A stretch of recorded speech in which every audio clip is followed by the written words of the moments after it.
हर भारतवासी हमारे देश के सैनिकों को सलूट करता है, प्रणाम करता है। हम उन भाइयों से प्रार्थना करते हैं कि आप जो कष्ट सह रहे हैं, ये आपकी तपस्या है और इसका परिणाम वो होगा जो एक योगी को परिणाम प्राप्त होता है, भगवत आनंद, वही तुमको प्राप्त होगा। हमारी बात पे विश्वास करो। जीवन तो एक दिन सबका छूटना है। आपका प्रशंसनीय राष्ट्र सेवा में छूटता है। आप कष्ट पूर्वक अगर जी रहे हैं, परिवार से अलग हैं, तो पूरा भारत आपका परिवार है, पूरा भारत आपको प्यार की दृष्टि से देख रहा है। आप सच्ची मानिए। जब ये सुना जाता है कि अमुक जगह युद्ध करते हुए हमारे भारत के सैनिक को ऐसा ही कष्ट होता है जैसे अपने पुत्र के या अपने प्यारे लाडले भाई के या मित्र के जाने का दुख होता है, हृदय जलने लगता है। क्यों?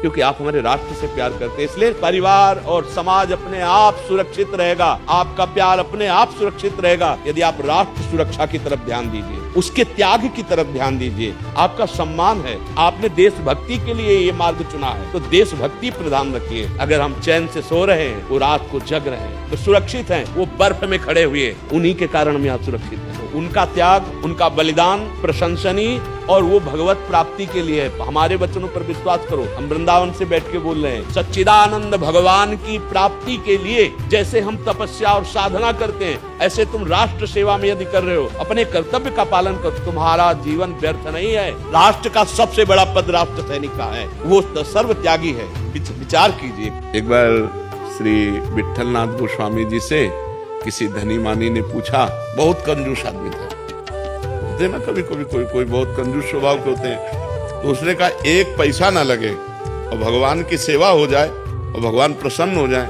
है ऐसा कोई उपाय? बोले हाँ उपाय है, मानसिक सेवा, एक पैसा नहीं लगता।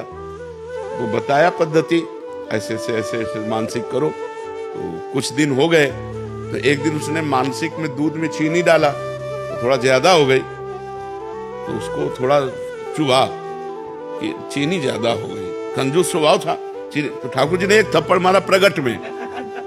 जब वो थप्पड़ तो ठाकुर जी प्रगट हो गए और कहा मानसिक में तेरे पैसा कहाँ लगा? मानसिक चीनी ज्यादा हो गई तो तेरे को बुरा क्यों लगा?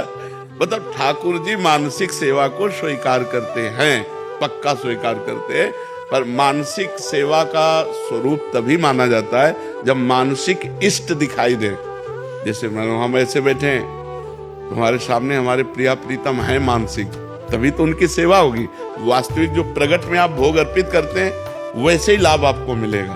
तो देखो, एक पैसा का खर्चा नहीं और पुण्य बहुत बड़ा लाभ, तो थोड़ी देर बैठ के करना चाहिए। जो चाहो, मन चाहा खूब सेवा हो सकती है बिना पैसे के, और भगवत प्राप्ति पक्की।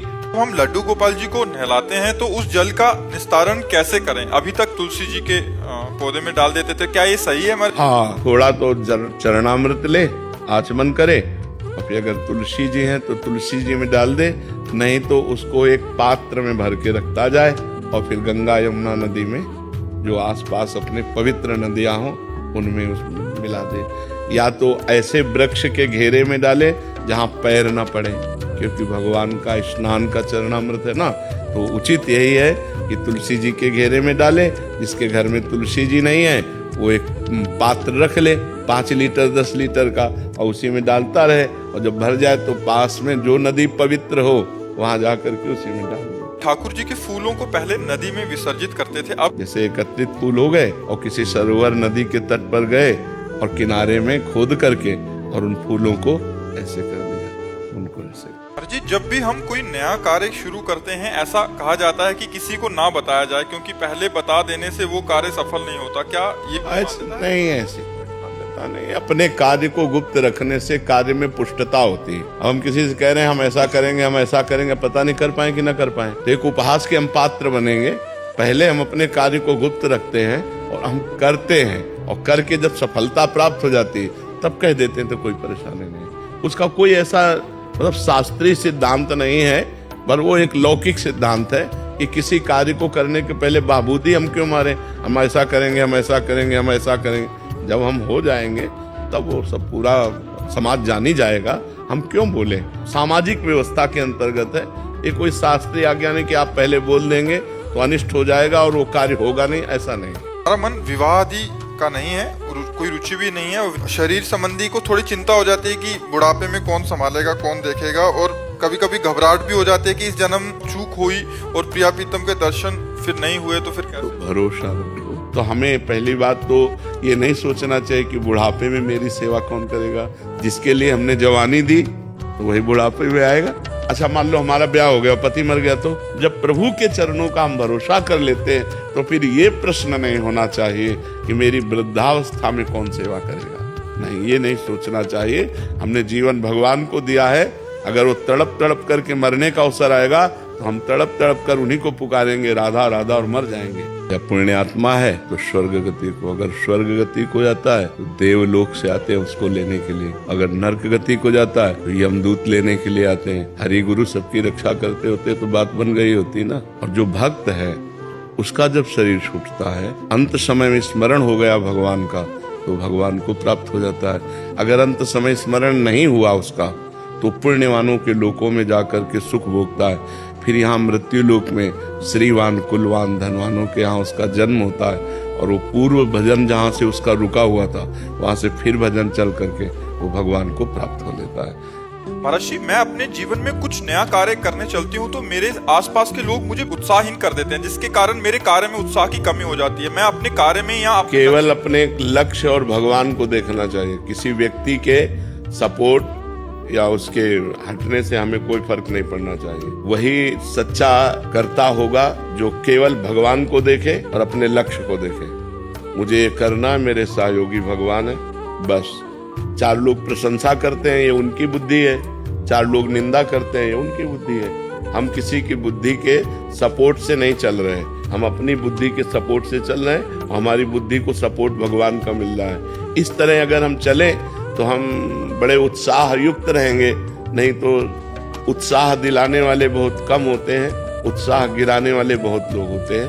मैंने संकल्प लिया था बाबा विश्वनाथ जी के सामने कि ब्रह्मचर्य नष्ट नहीं करूंगा, लेकिन कुछ महीने में टूट गया। हे प्रभु बचा लो, क्या भगवान मुझे माफ करेंगे? अभी संकल्प से काम नहीं चलता, सावधानी से काम चलता है। अगर आप हस्तमैथुन का अभ्यास दृढ़ किए हैं, आप मोबाइल में गंदी बातें देखते हैं, आप गंदा संग करते हैं, गंदा आचरण छोड़ो।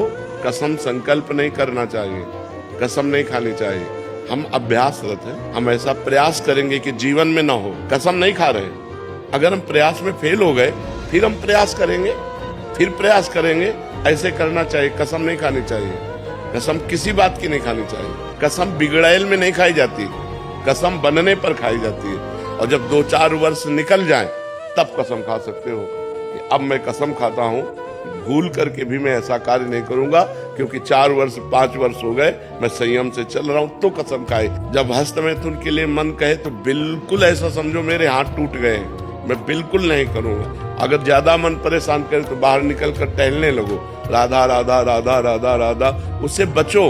अब अगर आप ऐसी क्रिया को सहयोग करोगे तो फिर तो पतन हो ही जाएगा। मर्जी, मैं रोज सुबह से रात तक दुकान पर होता हूँ। ज्यादा तीर्थ गंगा स्नान इत्यादि ज्यादा नहीं कर पाता। दूसरों को लेकर ख्याल आता है कि काश हम भी ये सब कर पाते। ये इस विचार से कैसे मुक्ति पाए? आप दुकानदार हो तो बहुत बढ़िया समय आपको मिलेगा। ग्राहक में भगवान की भावना करो और ईमानदारी की तौल रखो और ईमानदारी का मुनाफा रखो और उसके अनुसार व्यवहार करते हुए नाम जप करो। अपनी दुकान में हो मानो तीर्थ में बैठे हुए हो। बेईमानी ना करो, कम मत तौलो। जो भी व्यापार कर रहे हो बिल्कुल शुद्ध व्यापार करो कि भाई 100 का लाए 100 का देते हैं। इसमें कोई बेईमानी नहीं है, क्योंकि हम व्यापारी हैं, हमारे परिवार है, उसी से चलता है परिवार। जितने भी तीर्थ है वो सब तीर्थपाद भगवान के हैं। और जब आप नाम जप करोगे तीर्थपाद भगवान का तो आप परम पवित्र हो जाओगे। वो बाह्य और अभ्यंतर दोनों से पवित्र हो जाता है।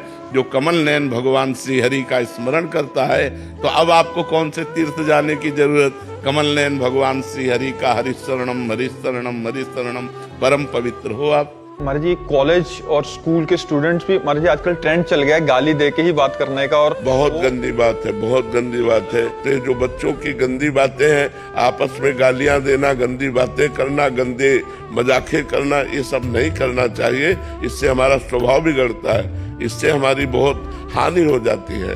मनोरंजन में हम नीचे पतित होते चले जा रहे हैं। ऐसा मनोरंजन नहीं करना चाहिए, मन को सही बोलना चाहिए।